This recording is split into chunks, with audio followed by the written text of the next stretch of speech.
Hola, buenos días. Nosotros somos el grupo B y vamos a explicar sobre los halogenuros de alquil.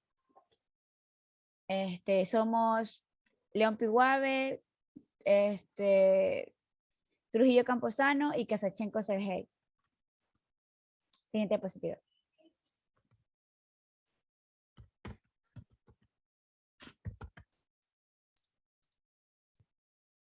Bueno, voy a dar un breve concepto. Los halogenuros de alquilo son compuestos que contienen halógeno unido a un átomo de carbono saturado con hibridación sp3. El enlace CX es polar y por tanto los halogenuros de alquilo pueden comportarse como electrófilos. Siguiente.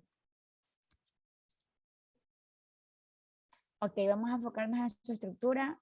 En la estructura de los halogenuros de alquilo, el enlace del carbono de halógeno en los halogenuros de alquilo resulta de la superposición de un orbital de carbono con hibridación, de hibridación sp3, y un orbital de halógeno. Así que los átomos de carbono de los de halogenuros de alquilo tienen configuración geométrica, aproximadamente tetraédrica, con algunos enlaces H, C y X, cercanos a 109 grados. Los halógenos aumentan de tamaño al descender en la tabla periódica, incremento que se refleja en las longitudes de enlaces. En las series de los halometanos, como los halógenos son más electronegativos que el carbono, el enlace resultante entre ambos va a resultar como polarizado. El átomo de carbono tiene una carga ligera, una carga positivamente ligera, mientras que el átomo de halógeno tiene una ligera carga negativa D. Dado que el átomo del carbono, como los halogenuros de alquilo, están polarizados positivamente, estos compuestos son buenos electrófilos. Y siempre se verá una gran parte de la química de los halogenuros de alquilo es que está determinada por su carácter de electrófilo. Siguiente.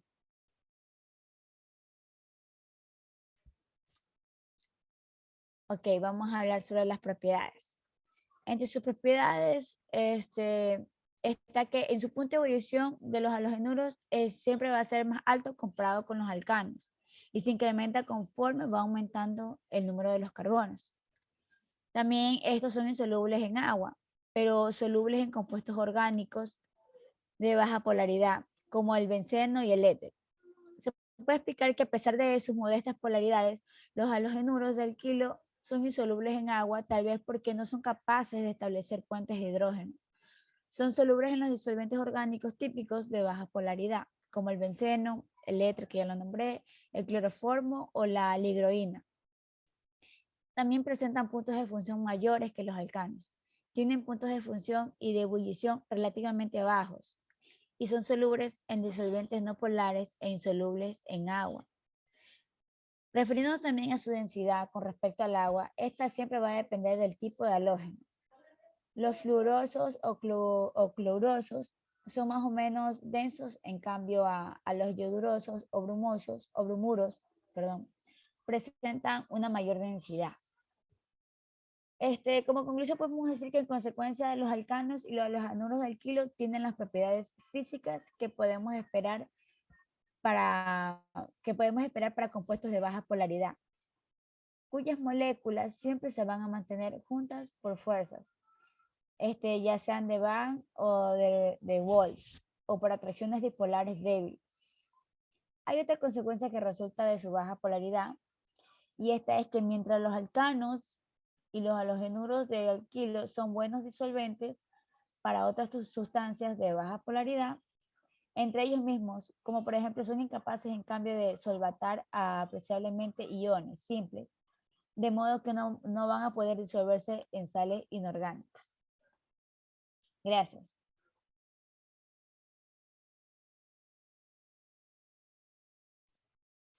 Hola, soy Ángelo Trujillo y a mí me toca hablar de la nomenclatura de halogenuros de alquilo. Las reglas UPAC, la número 1 dice localizar la cadena principal de la molécula orgánica. Para nombrar a los alcanos hay que localizar la cadena principal, es decir, de la misma manera que hacíamos en los alcanos, la cadena carbonada que tenga mayor número de átomos de carbono. En el caso particular de halogenuros de alquilo, la cadena principal debe incluir el halógeno, es decir, debe incluir el grupo haluro o su grupo funcional. En este caso tenemos el bromo, 2-bromo, 4-metileptano con su cadena principal.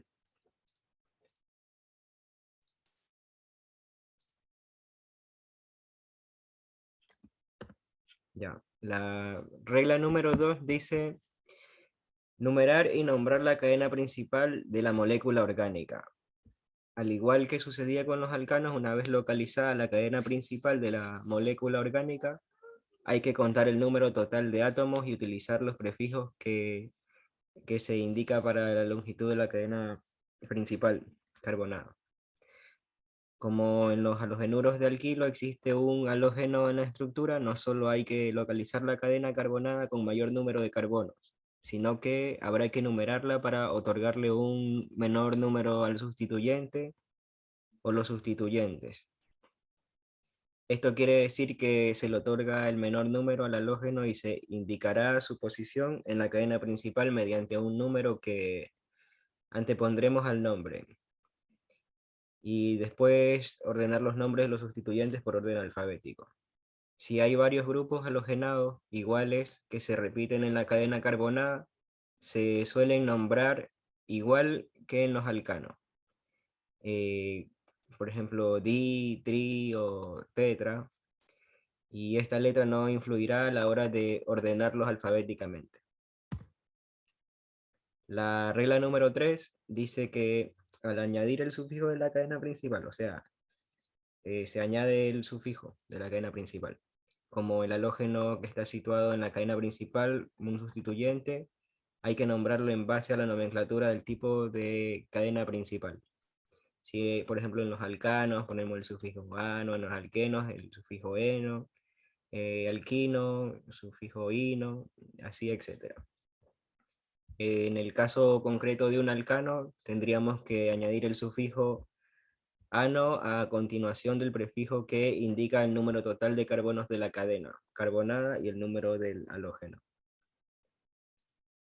La nomenclatura común, el nombre común de un halogenuro de alquilo se compone por el nombre del halógeno con la terminación uro. Por ejemplo, fluoruro, cloruro, bromuro y yoduro. Luego sigue seguido por el nombre del grupo alquilo. Como tenemos esos ejemplos ahí, el fluoruro de etilo y el yoduro de ciclohexilo. Gracias.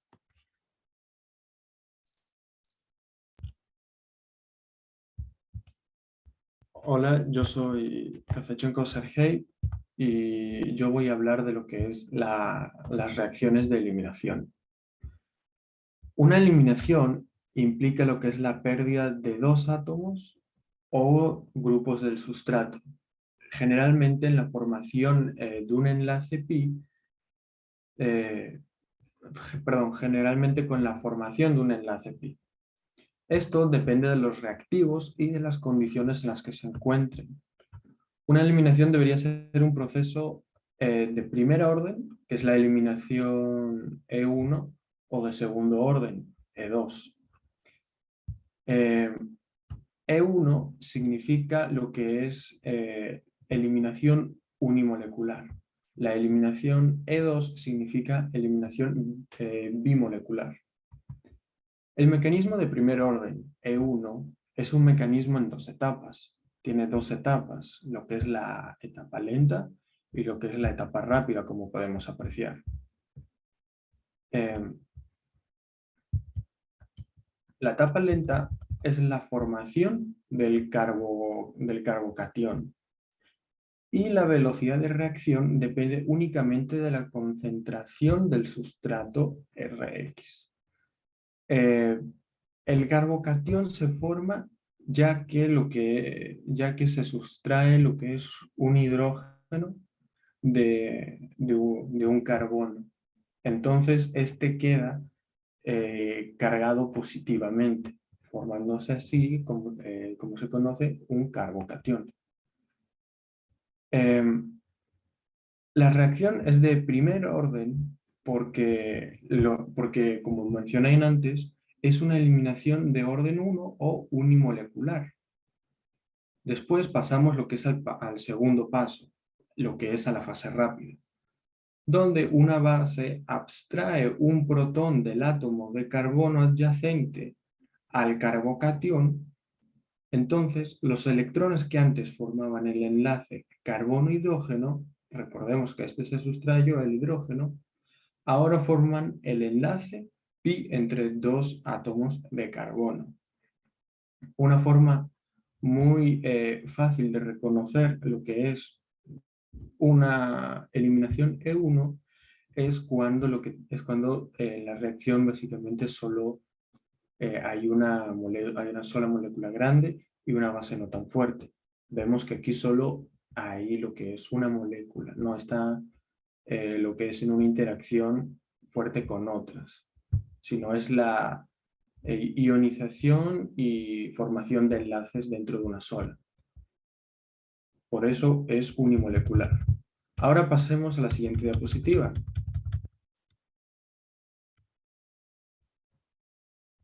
En esta diapositiva nos habla de lo que es la reacción de eliminación E2. Como mencionamos antes, lo que es la reacción de eliminación E2 es básicamente, E2 es una abreviación para eliminación bimolecular. Esta eliminación ocurre en presencia de una base fuerte, como por ejemplo podemos ver en la imagen que tenemos lo que es la reacción del bromuro de terbutilo con ion metoxidro en metanol. Aquí, como estamos viendo, ya está actuando lo que es una base fuerte.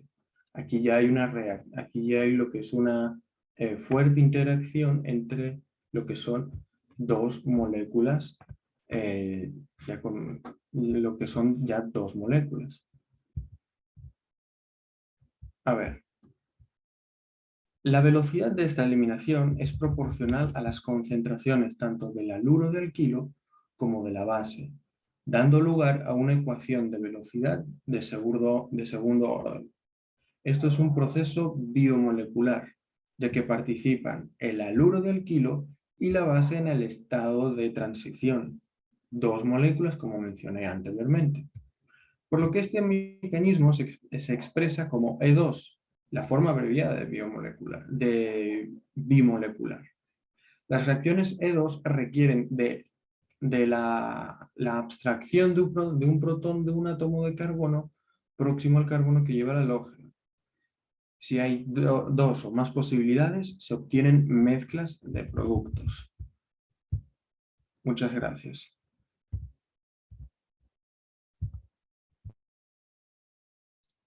Bueno, eso ha sido todo. Gracias.